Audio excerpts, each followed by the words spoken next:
Welcome to the Cyber Espresso Podcast, your quick shot of cybersecurity insights with industry leaders.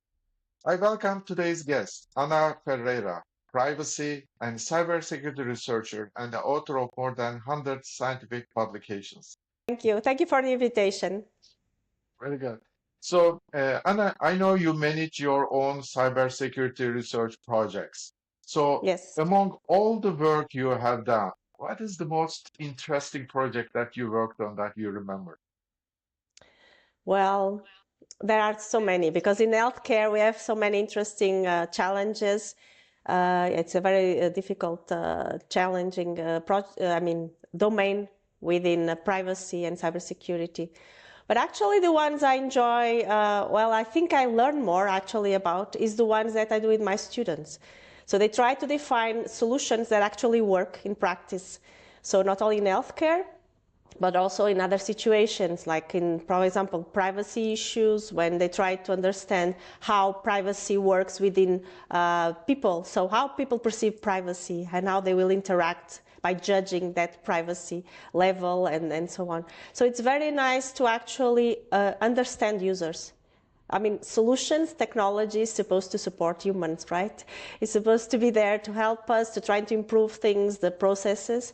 And so it's very nice when they do the research from the beginning and try to understand, okay, what are the problems, what can we improve, what works better, even in terms of colors, in terms of design, which is very important to keep people motivated and in order to use the systems. So I really like that because in the end we have such interesting prototypes that are actually bound within the needs of the users, and I really like those, which are every year coming, and then it's really nice, interesting. How long that research project takes? Like it's a year So or more? these ones is a semester. But Okay. usually the ones I lead are more like 1.5 years to 3 years.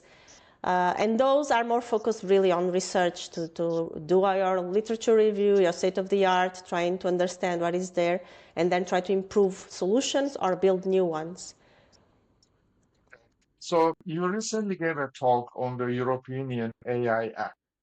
Can you tell us more about how AI is shaping the future of AI governance, and if you can break it down to what makes it a game changer? Okay, so I mean, this time is a hype and we cannot escape from it. So there was a hype on blockchain, but it's kind of receding now.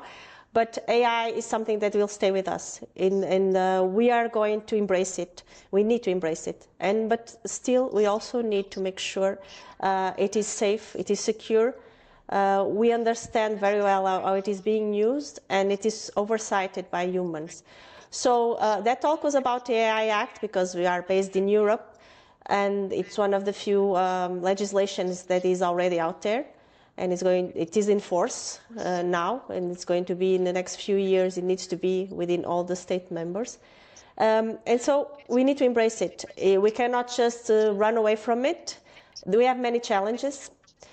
And that's why I also belong to this Global Council for Responsible AI, which is a very global, worldwide group, which is try to foment the introduction of responsible AI, transparency, ethical values within AI, and is fomenting the creation of chapters within several regions of the globe. And many have already started, some is still in the beginning of this process, but I think we need to engage more and more people in trying to make sure AI is part of their lives, right? Not only by users, but also demanding systems and mechanisms that are not, that don't have minimize the risk, right? It's safe for humans, protects their fundamental rights. Obviously, this is very interesting theoretically, and it should be applied into practice, and not all the world is focusing yet on this. But I'm sure as this movement will also help in order to keep people talking with each other and make sure we share the problems and make sure we try to innovate together. So for me, this is very important at a more practical level, but also to try to implement what is within the legal frame, which is many times very difficult, right? How can we actually implement something that is more theoretical and in the air? So this is one movement that can help with that. But also in research, we need to make sure that we know and we educate people, because we have many technological degrees, we have many technological projects. We need to have people that really understand AI and try to connect that with other domains, especially privacy and cybersecurity, because how do we protect a system which is AI with also many components, both in hardware and software? So for me, it's the main challenge now is actually to provide cybersecurity for AI, because we understand the potential that we have in terms of AI for cybersecurity, right? You can improve technologies, you can improve the tools, do things faster. Forensics, we can see that it can help a lot, filtering information and gathering and triangulating a lot of information. But how do we secure these systems? How do we make sure they are really secure, they are trustworthy? That's I think the main challenge, because we can use AI to protect systems, but how do we protect the AI with another AI that is protected or not? So it's like a cycle that we can enter, and this can be very dangerous, right? So we need to make Brings me, sure that this is yeah, okay. it's Yes, a very Murat, good point. That thanks. brings me my next question. So AI and cybersecurity are increasingly connected. So going Yes. back to your responsible AI, so how do you think we can responsibly connect AI and cybersecurity? Well, first we need to have literacy, and we need to have people that are experts in communicating between both domains, which is already a challenge because we don't have enough people in cybersecurity already, so there is a lack of expertise there. And then also in AI. So maybe this can come to the ground when we are teaching technology. We need to try to already integrate this information and this curricula into all the degrees and technical degrees so that we have, and even non-technical, but I'm not going to go there, otherwise we'll have a lot to talk about further. But yes, I mean, we need to have people to understand both sides, because how do we protect something we don't know how it works, how it is its basis, how it can evolve?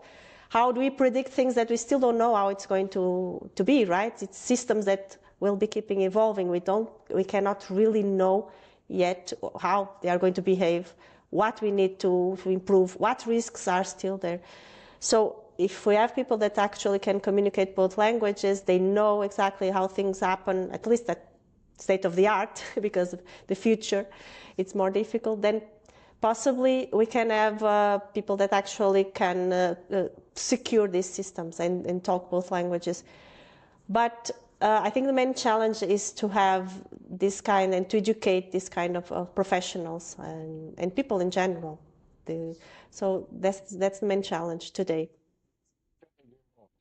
My last question is basically towards to the education. Like you were selected as a mentor to Cyber Girls. So Yes. tell us more about your experience. So it all started very informally, you see. I actually applied to be part of one of the 100 women in cybersecurity in Europe, this book with the hacking, breaking barriers, because again, already is an area with a very low expertise, and generally, I mean, and in terms of gender, it's even lower, much lower. So that's where I started. And that's why I also started to find out more about this movement, which is the Women for Cyber Foundation, and how it was also growing quite fast in trying to foment the participation of more women in these areas. Because it's not only a question of being equality, because that's also very relevant, but also giving the same opportunities, but also because we need diversity everywhere. We cannot just implement and develop solutions for half of the population or even less, right? Because that won't work. That will have an impact on the other half anyway and the whole world in general.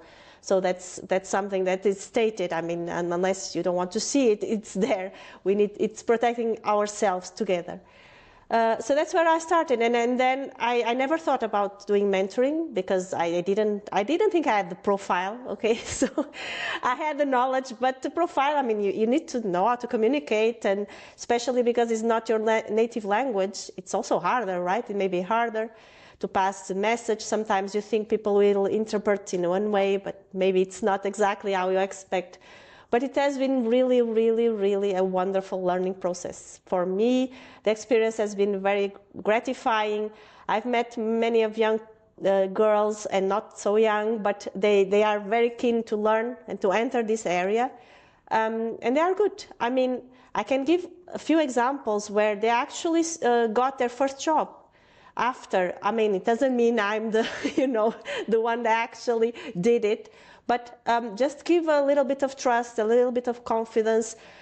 Sometimes it's just try, because they have it in them. It's just they need to give that step further, just to try, and then and most of the time they can do it. Again, okay, the situation is we have low numbers of expertise. I mean, people are requiring more and more expertise in this area, which also is okay, it's one factor, but still it's also very relevant that industries, especially in Europe, they are requiring more diversity in their teams, and more people that are young and they can learn with them, and do the process of becoming experts with them. And these people are the most motivated ones, right? They want to learn, they want to keep up to date, they want to show that they know. So yeah, it's been really gratifying. I keep doing it, and I do it also with other organizations like CyberSafe, and even Google certification program. I have been done with participating in that, and every time is different, and every time it's really nice for me. And I also break my own barriers, because you need to keep evolving also. So yeah, it's really nice. Well, thanks for sharing your experience. It's a very delightful conversation, and I appreciate Thank you so your much. insightful. I really appreciate your time. So Thank I'm you. hoping that our roads will cross in other podcasts, in other occasions, but I really Yes. enjoyed listening to your experience. I'm very Thank humbled. you, for sure. Thank you very much. Thanks, Very Anna. nice to meet you. Okay. Likewise. Take care.